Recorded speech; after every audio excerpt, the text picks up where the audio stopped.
Thanks, Saeed. Some brilliant case studies. I'm just going to take time to wrap up. It's quite difficult to get a common thread through all of the diverse presentations, but if there was one, I'd say if we're really serious about building financial resilience, we have to invest in relationships. That's a lesson that applies to us in the university sector. We really need to walk the talk. If you look at some of our brochures and university brochures talk about civic engagement, and they conflate it with having flower shows or volunteering or etc.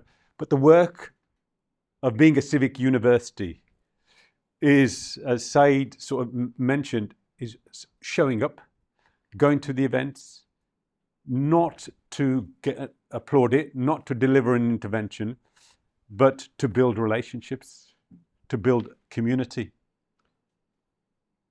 It's an observation that applies to the business support system as well.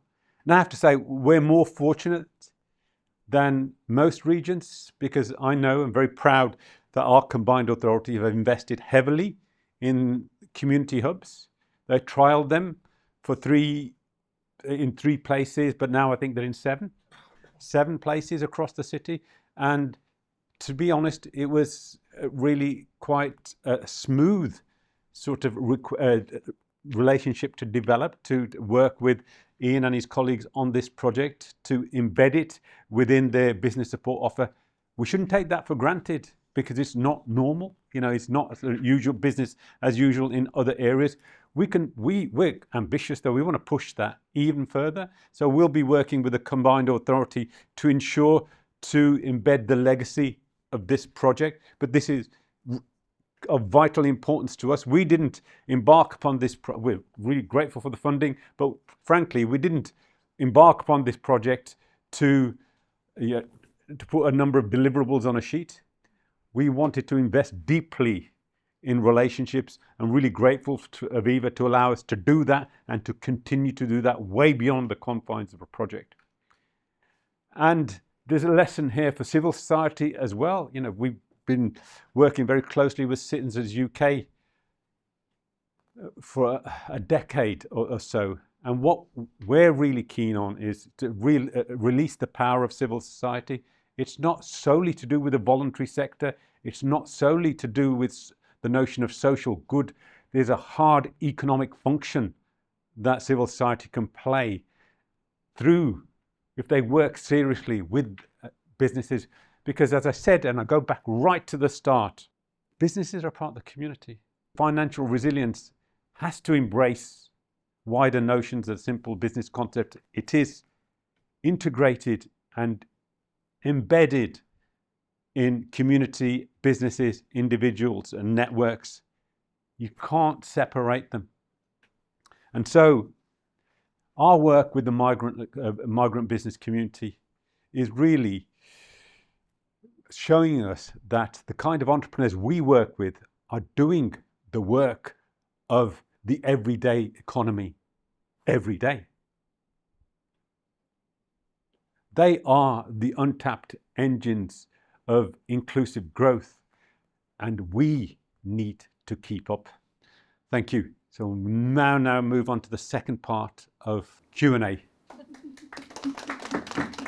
Thanks. Hi, so I'm Darren Schrouder from Worcestershire Growth Hub.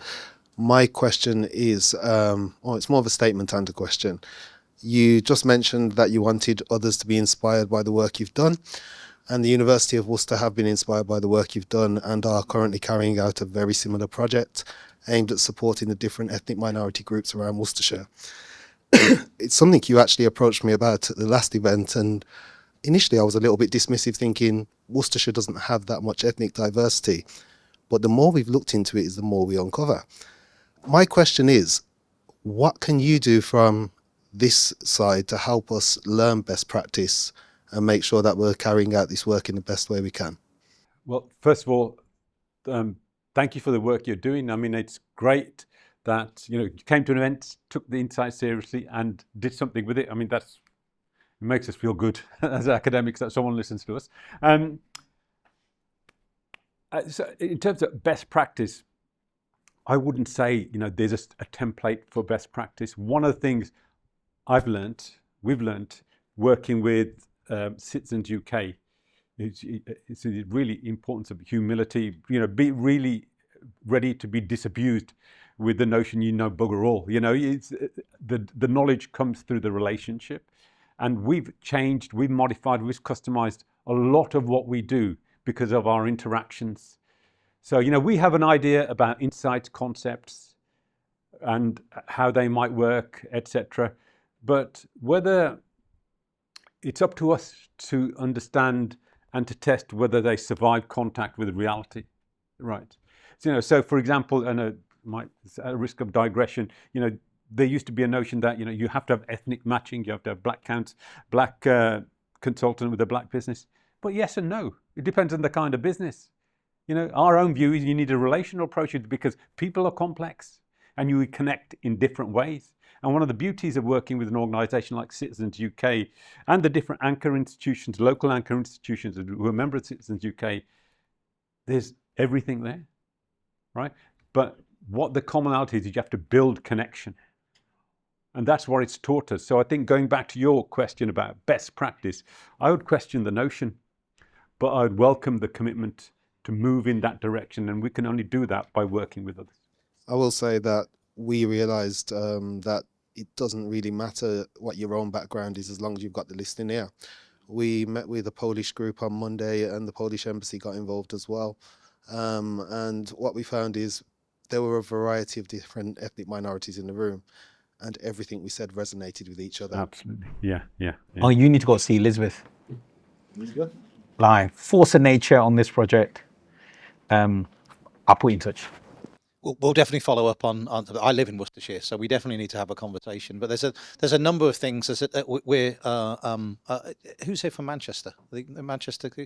Yeah, we're already talking to some of the folks in Manchester about how some of the great work they're doing in Manchester could take some of our work and build on what they're doing, and we'll do vice versa and learn some lessons. It would be great to do something similar in Worcestershire, because part of the point of this project wasn't that we just did something in a time constrained period that benefited a handful of businesses in Birmingham, but was we tried a few things, we experimented a bit, we found out some things that would work, developed something like the hub, which is as valuable to you folks to add to as it is to the folks in Birmingham who helped build it, to think about some of these networks and why we set up different networks, what those might be useful for you, how do we bridge those, how might we get them to work together to support one another, because they're facing similar issues. There's all kinds of things that the legacy could flow from. And after we take a break in a few moments, we want to try and capture some of that and make sure that we're connecting those dots up, connecting to what's happening in Manchester, and beginning to think about where we might go with some of this and who might be the right people to connect you with to help you do the great stuff that you're starting to do. That's exactly the kind of legacy that our funder will be delighted about, because that's what we did this for. That's what we did this for, not to be a project that would end, but a project that would move things along from the brilliant work people like Ian are already doing, that would nudge it along and move it forward. So that's fantastic. Thank you. These aren't just questions for Mondo and I. The rest of the team will chip in, but please. Time for one more. We have. Okay. I think one of the fundamental challenges that I think minority business faces, you say businesses are developed based on relationships. I mean, relationships are always a function of trust, and trust you do through track record of relationship with people. The big challenge for most of them is actually that breaking in to create that record. And I think minority business, he sets up a care home, but he can't even get a contract. He's been bidding, but to get in there is a problem. Why? There's no track record, there's no credibility. So he goes to several bids, he doesn't succeed. And then he or she is wondering, how am I going to grow this business? You can't grow without relationship. You can't create relationship without contract. You can't get contract without having a track record of performance, because the person that wants to give you that job wants to be convinced that you're going to deliver. And of course we know there are still biases that if they go into a room and they are being assessed and there are 5 bidders and the assessors, we know societal biases that may prevent the person from actually having that foothold. So is there any advice you could give? Because these are the daily things we encounter. Sorry, I didn't introduce myself. My name is Stanley. I'm a business advisor at Soundware Council. Thank you. Could I say quickly, just talk to the man next to you. Because his name's Conrad Park, and he's probably country's leading expert on social value and procurement. Seriously, he is, and we're very lucky to have him with us. But in terms of procurement, have a chat with Conrad. Seriously. I don't have the silver bullet for you. If we had that, then it would make life a lot easier for everybody. But I think you're asking the right kind of questions, and we're talking about how other people deal with that. It's about building those communities. It's about establishing those relationships. It's about having the trusted friend who you can say, could you look at my presentation? Could you help me with what I prepared here? Could you give me some advice about how you got to that step? It's about those networks. It's about those connections. It's about knocking on the door of our colleagues here who have done it before and said, what made the difference to you? How did you build those relationships? How did you open those doors? Yeah. So it's those kinds of things. You're asking all the right kind of questions. So what we're talking about is how do we de-risk Yes. the contract, the relationship? Please do take that.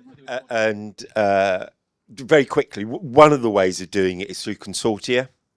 We've got a very successful consortium in Birmingham called the Living Well Consortium that now I think oversees about 30 or 40 organisations that work in health and well-being, not social care, but health and well-being. Yeah.